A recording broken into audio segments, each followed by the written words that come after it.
En plus des chefs d'État et de gouvernement, il y avait dans l'immense salle des conférences de la présidence de la République gabonaise des représentants des organisations internationales, des chefs d'entreprise, investisseurs, des experts et scientifiques. Tous ces acteurs ont pour dénominateur commun la sauvegarde environnementale. Le motif du sommet de Libreville est si important pour réunir autant de décideurs du monde à ce sommet One Forest Summit. Au centre de préoccupation, la préservation de la biodiversité, notamment les 3 grands bassins forestiers, à savoir les forêts tropicales asiatiques, la forêt amazonienne et le bassin du Congo. Dans le quota des décideurs qui a effectué le voyage de Libreville, il y a le Premier ministre de transition, chef du gouvernement d'Union nationale, Saleh Kebzabo, qui a d'abord pris part aux travaux à huis clos qui a duré 4 heures d'horloge avant d'enchaîner avec la plénière jusqu'à la clôture à 19 heures.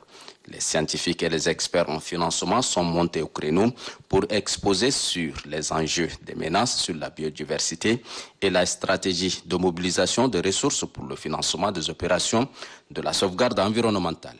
Le président Ali Bongo Ondimba situe le bien fondé de ce sommet. Ce sommet, One Forest, est également l'occasion de nous pencher sur l'exploitation durable de nos forêts, sur sa valorisation sur le plan social, sociétal, mais aussi financier, en juste retour des immenses services rendus à notre planète et à notre humanité. C'est un fait. Il n'y a pas de meilleur investissement aujourd'hui que l'investissement dans nos forêts. Le Tchad, qui subit de plein fouet les effets négatifs du changement climatique, est concerné par les orientations de ce sommet. D'où la présence d'une forte délégation tchadienne à Libreville conduite par le Premier ministre Saleh Kebzabo. À la clôture des travaux, après avoir suivi les exposés des jeunes, des femmes et des investisseurs, le président Emmanuel Macron s'est réjoui des conclusions auxquelles les participants sont parvenus.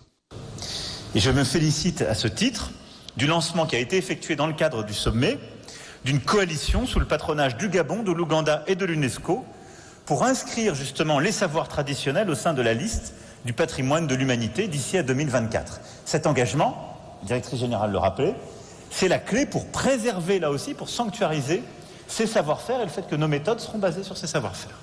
D'abord, nous allons mettre 100 millions d'euros additionnels à disposition des pays qui souhaitent accélérer leur stratégie de protection des réserves vitales de carbone et de biodiversité dans le cadre des partenariats de coalition positive.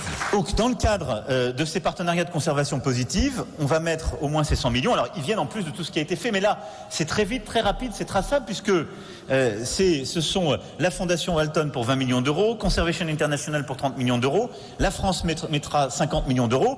Tous les autres sont les bienvenus, mais l'engagement qu'on a, c'est on va très vite, c'est accroché à l'engagement des pays et objectivable. Fini le sommet One Forest Summit de Libreville.